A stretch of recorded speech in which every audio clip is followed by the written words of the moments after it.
পশ্চিমবঙ্গ তফসিলি জাতি ও উপজাতি কর্মচারী সমিতি বাণিজ্য কর দপ্তরের উদ্যোগে আয়োজিত হচ্ছে এক সাংস্কৃতিক অনুষ্ঠান, আনন্দ সন্ধ্যা। এই অনুষ্ঠান 13 বছরে পদার্পণ করল। SC/ST association of our commercial tax directorate আজকে একটা সাংস্কৃতিক অনুষ্ঠান আয়োজন করেছে। এটা 13তম বার্ষিক সাংস্কৃতিক অনুষ্ঠান। ওখানে আমরা এসেছি, এখানে সুন্দরভাবে অনুষ্ঠানটা আয়োজন হচ্ছে। আমি সবাইকে, যেটা আমাদের সদস্য সহকর্মী, সবাইকে আমি আন্তরিক অভিনন্দন জানাচ্ছি। আজকে যে বার্ষিক সাংস্কৃতিক অনুষ্ঠান হচ্ছে, আমাদের সংগঠনের নাম হচ্ছে পশ্চিমবঙ্গ তপশিলি জাতি এবং উপজাতি কর্মচারী সমিতি বাণিজ্য কর দপ্তর ফিনান্স রেভিনিউ। আমাদের আয়োজনেই এই 13 বর্ষের বার্ষিক সাংস্কৃতিক অনুষ্ঠান হচ্ছে, যার নাম আমরা দিয়েছি আনন্দ সন্ধ্যা। তো এই আনন্দ সন্ধ্যার মূল উদ্দেশ্য হচ্ছে দুটি।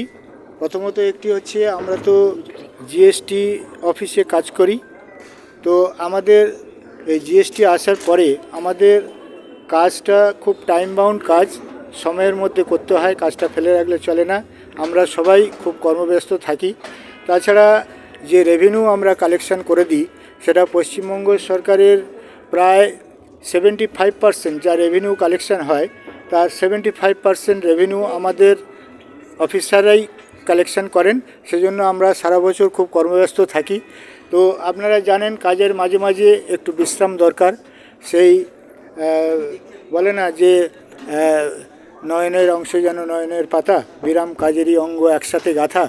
তো সেই অবসর কর্মব্যস্ত জীবনের মধ্যে একটু অবসর খোঁজার জন্য, একটু অবসর বিনোদনের জন্য আমাদের এই সাংস্কৃতিক সন্ধ্যা, আনন্দ সন্ধ্যার আয়োজন। আর আরেকটি যেটি হলো যে, আমাদের কবি যিনি এখানে ছিলেন, সৈয়দ হাসমত জালাল, তিনি বললেন যে এই যে বাংলা, আমরা বাঙালি সংস্কৃতিকে ধরে রাখা বা সেই বাঙালি সংস্কৃতিকে তার যে প্রোগ্রেসিভ ইভলিউশন আরও উত্তরোত্তর তার শ্রীবৃদ্ধির জন্য আমাদের এই অনুষ্ঠানের আয়োজন। এখানে কি সাংস্কৃতিক অনুষ্ঠান শুধু আপনাদের ডিপার্টমেন্টের লোকেরাই করবে তো? না, এখানে যিনি উদ্বোধনী সঙ্গীত পরিবেশন করলেন, উনি আমাদের দপ্তরের একজন অফিসার।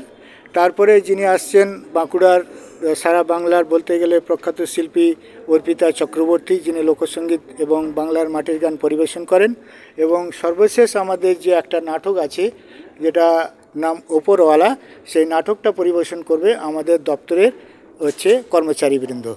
আজকে যে বইটি উন্মোচন হলো, এই বইটির মধ্যে বিশেষত্ব কী আছে? বিশেষত্ব বলতে, এখানে আমাদের দপ্তরে যারা লিখতে চায় বা যাদেরকে যাদের মধ্যে হয়তো সাহিত্য প্রতিভা একটু লুকিয়ে আছে, সেটা যাতে আরও বিকশিত হয়, সেজন্য আমরা প্রতি বছর এটা প্রকাশ করে থাকি। এবং সত্যিকারের কথা কি, এই অনুষ্ঠানের দিন এই পত্রিকা প্রকাশ করা খুব একটা টাফ ব্যাপার। সত্যি আপনারা কিন্তু উপভোগ করলেন এক মনোগ্রাহী অনুষ্ঠান। ক্যামেরায় গোবিন্দ দোলের সঙ্গে পার্থপ্রতিম সাহার রিপোর্ট, বিগ নিউজ, কলকাতা।